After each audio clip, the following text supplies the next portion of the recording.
All right, guys, what is going on? My name is Pipe Bomb City, and welcome to my WWE Roadblock 20.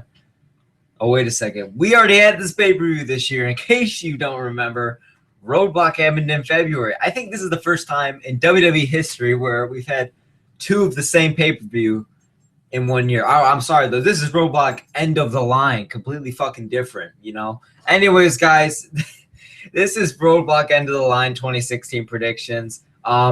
Be sure to check out my Instagram at PipeBombCity or Instagram.com/PipeBombCity. Be sure to subscribe, like, and comment. We're almost at 110 subscribers and 8,500 followers on Instagram.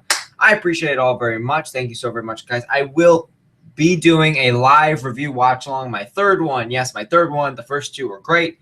Once again, just like Survivor Series, I had a great time. I decided to make a TLC one too. So fuck it. I said I wasn't going to do Roadblock. Let's do Roadblock. In case you don't know what live review watch-alongs are, let me explain to you real quick. On the night of the show, about 5 to 10 minutes before the show starts, I will be starting up my live review watch-along. It's going to be the entire show. The audio is going to be playing for you guys, not the actual visuals. I'm sorry for that, but copyrights, you know. So I will be playing the audio for you. I will be giving my live review for 3+ hours of pro wrestling content, my thoughts after the show, and live results and updates. You know, it's going to be a great old time. Be sure to tune in, guys. But let's get into these Roadblock End of the Line 2016 predictions, guys. All right. So I'm sorry about that. So pretty much this is a 5-match card so far since Big Cass and Rusev were moved to the pre-show, which I thought was interesting. But anyways, guys, I feel like most of these matches, they all have really like purposes, you know, and I feel like that's something that the Raw the Raw pay-per-views have been lacking. I feel like SmackDown has had less matches but more storylines involved. Speaking of SmackDown, we're 30 minutes away from it right now, but whatever. Let's cram this shit out. But I feel like in the Raws, they've been kind of like, oh, okay, well, we have 8 matches, but about 4 of them only make sense. So pretty much every single one of even the fucking cruiserweights, you know, the new porta potty matches, that match even makes sense. The cruiserweight title, you know, even the fucking kickoff match, it makes sense. And there's storylines involved. And yes, there's only 5 matches. There probably is going to be one added while the show is live. New Day is going to be there. We don't know who they're going to be defending against, but they are confirmed to be on the show. I can't really predict it because it's going to be hard to. But I feel like New Day is going to lose the titles at Roadblock. So, I mean, that's all I could say on that. You know, I don't know who their opponent's going to be, so I can't give you my honest prediction. Probably the night of the show on my live review watch along, sponsored. Yeah, that's right. I sponsor my own shit. So, pretty much, I really can't give you a solid prediction on that. But getting into this, guys, let's start with a match I found very interesting. I didn't really care too much about it before this week's Raw, but after this week's Raw, I thought, well, shit, this actually matters. You probably already know what I'm talking about. It is Sami Zayn versus Braun Strowman. Now, it says on the WWE website, there is a stipulation that Sami Zayn has to last 10 minutes. I don't know what that means. Does it mean that there's a time limit for 10 minutes? Or does it mean that Sami has to be in the ring with Strowman for 10 minutes, and then once 10 minutes are up, he's allowed to pin him or tag? I don't understand. It confuses me. My prediction is going to be Sami Zayn. They built it up. This whole rivalry has been interesting, you know, now that I'm looking back at it. But pretty much, in case you don't know what happened on Raw, so Sami, you know, we've been this Mick, all his scream fests, and he's getting in the face of pretty much every fucking superstar, and he starts screaming. Lost his fucking tooth a few weeks ago. But Zayn has been the main victim of that, you know, because he's been, Zayn's been like, I want Strowman, give me Strowman, and he hasn't given him Strowman. So, you already know where I'm going with this. WWE logic, he gives him Strowman, and because Foley's like, I'm doing a Vince McMahon voice, fuck it. Oh, you're my son. I'm not even gonna bother. You're my son, and blah blah blah, and you remind me of me, and I wanted to bring that fire out of you so you could beat Strowman with him.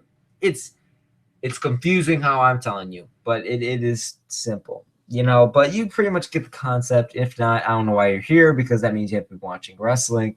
But still, my prediction is going to be Sami Zayn. This is pretty much built up for Zayn. I feel like I don't know who needs the win more. I feel like Zayn needs it more, but I feel like both of these guys are in a situation where they're like hanging on tight. You know, like they really need a win.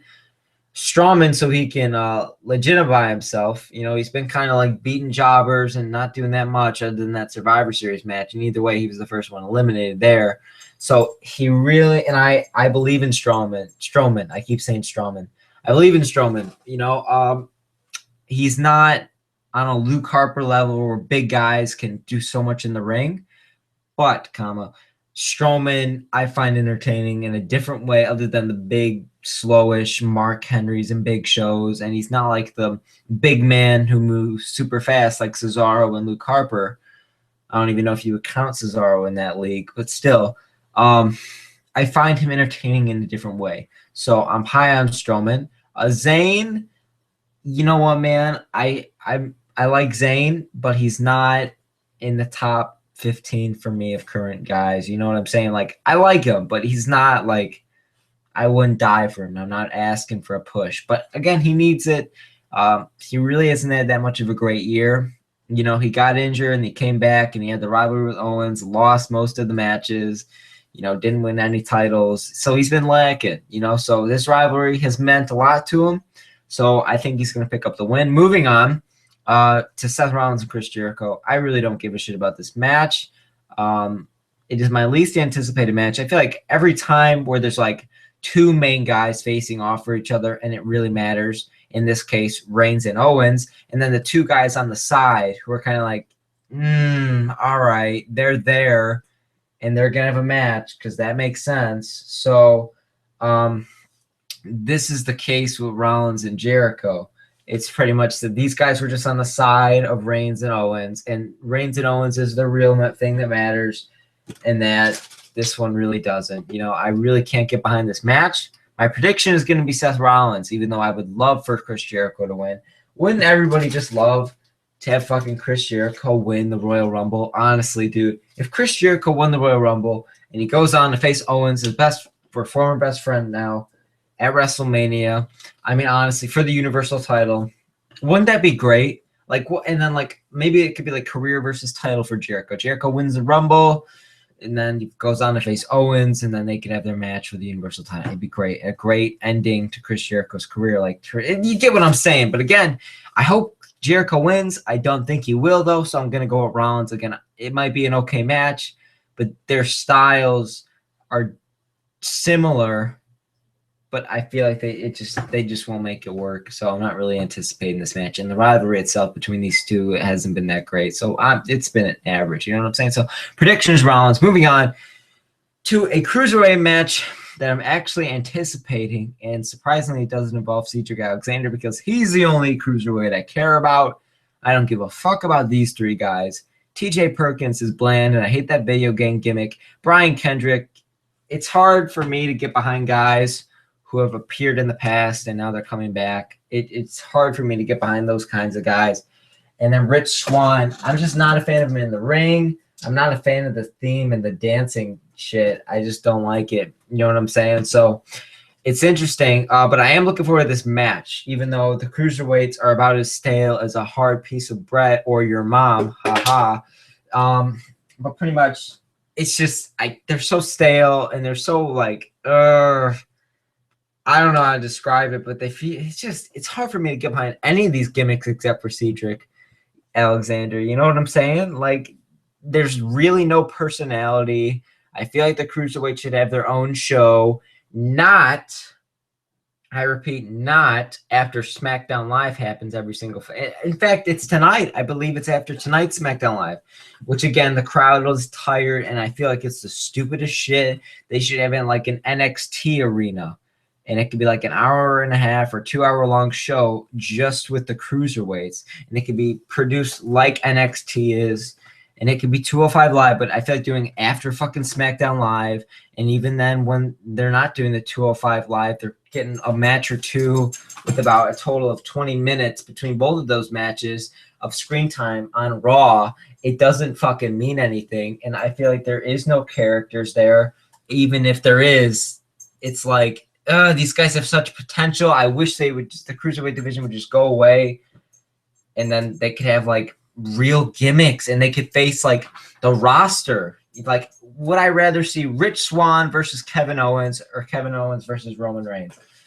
I don't like either of them, but it's like Rich Swann, because the cruiserweights are so great in the ring. I'd love to see him mix up with guys who are like not cruiserweights, actual competitors. And not to say that the cruiserweights aren't actual competitors, they're fucking great. But it's like ever since the whole non-divas thing's been going on, and the women, and I'm not trying to be rude to any women, but we all know the fucking four horsewomen could say themselves, the divas were the bathroom break. And now that the women are producing actual, like, good wrestling matches and good shit going on, right? Real rivalries and storylines. And it's like, it just, it makes sense now.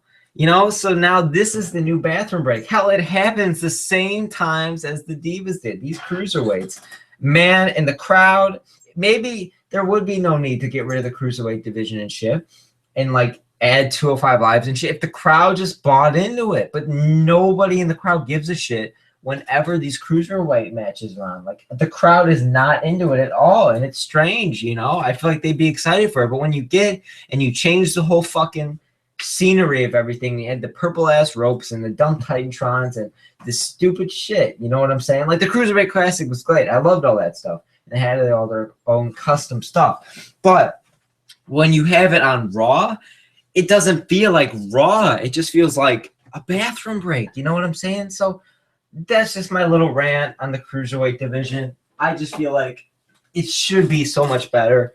But I wouldn't say that WWE isn't handling it well. Well, they're not. They're not handling it well at all. Man, I just want Triple H to get in charge. This is getting ridiculous at this point with all this shit going on. So my prediction is going to be Rich Swann. I feel like he's going to retain. I don't know, though, because all the three Cruiserweight champions are in this match. I just noticed that. So Cruiserweight champion versus Cruiserweight champion versus Cruiserweight champion, all in their glory of the title. So it's been changing pretty fast. The title it came up. It was created, the newer one, the purple one, was created not too long ago, and there's already 3 different champions. So I don't know. It's unpredictable. There could be a new champion, but I feel like Rich Swann's going to retain this one. And that's enough of the rant. Let's get this shit out of the way from now. Big Cass versus Rusev, not much to say. I predicted it would have been Enzo Amore versus Rusev, but apparently not. It makes sense. Enzo's already faced him twice and blah, blah, blah, blah, blah. Big Cass stepped in on Raw, and now he's taking over. I like this rivalry. It's been good shit. I like the TV 14 they brought up with Lana and Enzo in the hotel room. That was funny shit. Other than that, it's been all right. It's been entertaining shit. Whenever Enzo and Cass are involved, it's entertaining, So my prediction is going to be Big Cass, though. Rusev, I feel like Enzo and Cass need the win more. They're always entertaining, and the crowd loves them, but they haven't gotten that many, like, wins, especially individually. And I've heard Vince loves Big Cass, and you know what, man? If you want to push him, push him against Rusev, But then the other argument is Rusev needs to win. But whatever, man. Fuck it. I don't like Rusev that much. And maybe it's just him being a heel, or maybe it's me. I don't think he's entertaining that much anymore. Ever since he lost to John Cena in that 5,000 match rivalry, I haven't been a fan of him at all. So I don't give a shit. Big Cass is my prediction. I want Big Cass to win. Moving on to the 30-minute Iron Women's match. All right.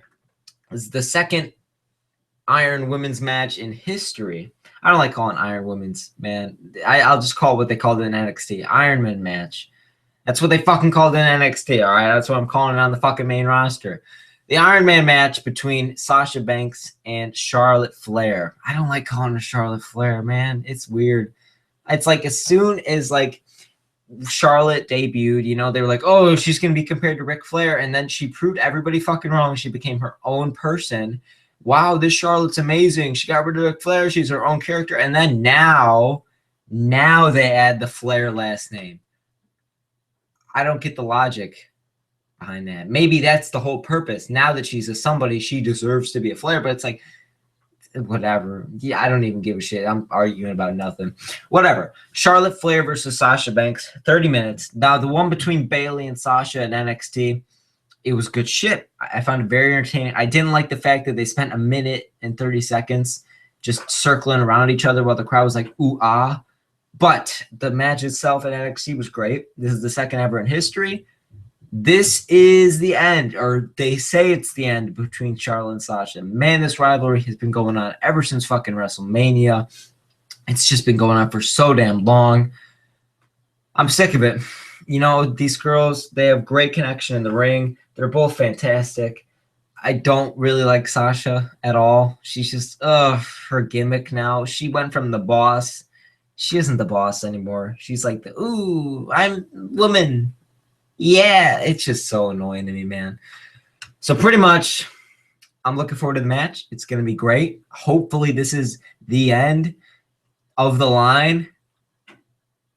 Because that's the pay-per-view name. Oh, and I wonder why I only have 108 subscribers. Moving on, though, my prediction is going to be Sasha. If Charlotte wins, the internet is going to explode with memes because everyone keeps saying that Sasha is going to win it back on Raw after Charlotte wins it. If she does, hopefully not. My prediction, as much as I just don't like Sasha, my prediction is that she's going to win. I would like to see Charlotte win the title and Sasha just doesn't win it back. But for saving all that trouble, I would just rather have Sasha just win, and then this could be the end. All right. Of course, they're going to cross paths in the future, but this is the so-called end, and I'm fine with that. So, moving on to the main event after fucking long predictions video. I did not anticipate this to be this long. There's just a lot to say, man. Holy shit. So, the main event, not title for title. In fact, on the fucking poster, as you can see in your left-hand part of the screen, Reigns isn't even wearing his fucking championship on the own poster. It's just, man, Owens just is, which I found interesting, you know. But this is for the Universal Championship. It's interesting, you know, because everyone is saying that Reigns is going to win. I don't think he is. I feel like Owens is going to win this, whether it be Jericho getting involved or whether it be him not getting involved. I feel like Owens is still going to pull off the win with this one. I feel like it's going to be a fantastic match. I'm looking forward to it. I feel like they built it up on paper really well. But, man, it breaks my heart to see Jericho and Owens break up. Honestly, I don't like it because they were so damn entertaining. And now Jericho's all mopey, and he's like, I hate you, Owens. We're not best friends. And it's like, he's not like that cocky attitude he was. Now he's acting like how he was in May. And he was good, but it's like, I'd rather have the August, September, October, November Chris Jericho than the April, May, June, July Chris Jericho. He was a different person this year, man. He completely shifted from summer to fall. It was very interesting. Of course, he's shifting back to that because all of that happiness and charisma, like the evil happiness. If Tom Phillips tripped in the hallway, he would start laughing. That's funny. But now it's the list isn't even happening. The stupid idiot thing is dying out for him. The crowd still loves it, but he's just not doing it, man. And I hope Chris Jericho can just fucking be best friends with Owens. Not now. Oh my God. I hope they're not setting all this up just so that in the Royal Rumble, if Owens is going to beat Reigns. Fuck it. No, I will not believe that Owens will even compete in the Royal Rumble. He'll be the Universal Champion, and people are going to want to face him for the title, not fucking Reigns. Oh, my God, I hope he doesn't win. My prediction is going to be Owens. I want Owens to win. Roman, eat a dick. That's my predictions for Roadblock end of the line, not Roadblock in February, guys. Ho, ho, ho. Anyways, guys, again, this is the last stop for the Royal Rumble, my favorite pay-per-view of the year. I love it so much. The Royal Rumble match is always amazing. That's a lie. It's not. But either way, I find it entertaining, even though sometimes it's been shit. But again, that's for the end of January. This is the middle of December. So, again, be sure to tune in to my live review watch along this Saturday, December 18th, whenever the pay-per-view is about to come out for you. Come tune in with me. Hopefully you enjoy my predictions. Be sure to come on Instagram at instagram.com/pipebombcity or at pipebombcity. Be sure to subscribe, like, and comment on this video. Sorry this took a shit ton of time. This has been Pipe Bomb City. Hopefully you all enjoyed, and I will see you all next time.